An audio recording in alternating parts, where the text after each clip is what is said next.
மிகப்பெரிய ஒரு ஆளுமையாகவும் தனித்தன்மை உள்ள தலைவராகவும் வளர்ந்ததை மற்றவங்களுக்கு பிடிக்காம லிஸ்ட் போட்டிருக்காங்க பாருங்க. யார் யார் எந்தெந்த கட்சியிலேருந்து ஈடுபட்டிருக்காங்கன்னு சொல்லிட்டு இத்தனை கட்சிகளை சேர்ந்தவங்க சேர்ந்து இந்த கொலையை பண்ணியிருக்காங்க. ஒரு பட்டியல் சமூகத்துல இருந்து ஒரு தலைவரா உருவாயிட்டு இருக்காரு. அது பிடிக்காம இப்படி ஜெலஸ் பொறாமை. சட்டக்கல்லூரி மோதல்னு ஒரு விஷயம் சொல்றாங்க. இப்போ அதுல ஆம்ஸ்ட்ராங் தான் தூண்டி விட்டாரு.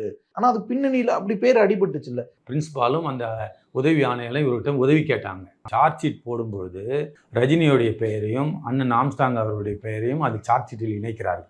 சமாதானத்தை கூப்பிட்டு வந்தவங்க பேரை கைது நடவடிக்கை வரும்போது நான்லாம் ஓடியெல்லாம் ஒழிய முடியாது, நான் இங்கே தான் இருக்கிறேன், பெவர்லி ஹோட்டலில் நாங்கள் டீ சாப்பிட்ருக்கோம்.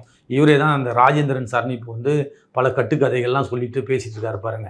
அவர் என்கிட்ட 100க்கும் மேலே முறையில் பேசி அவரை எப்படி இருந்தாலும் கோஆப்ரேட் பண்ண சொல்லுங்க, அவரை எப்படியாவது தூக்கிட்டு போய் உள்ள வச்சிடணும், எப்படி இருந்தாலும் இவர் அரெஸ்ட் பண்ணிட்டா எங்கள் பிரச்சனை தீர்ந்துடும், போலீஸ் பிரச்சனை தீர்ந்துடும் அப்படின்னு சொல்லிட்டு அவங்கள காப்பாற்றிக்கிறதுக்காக இவரை கைது பண்ண வராங்க.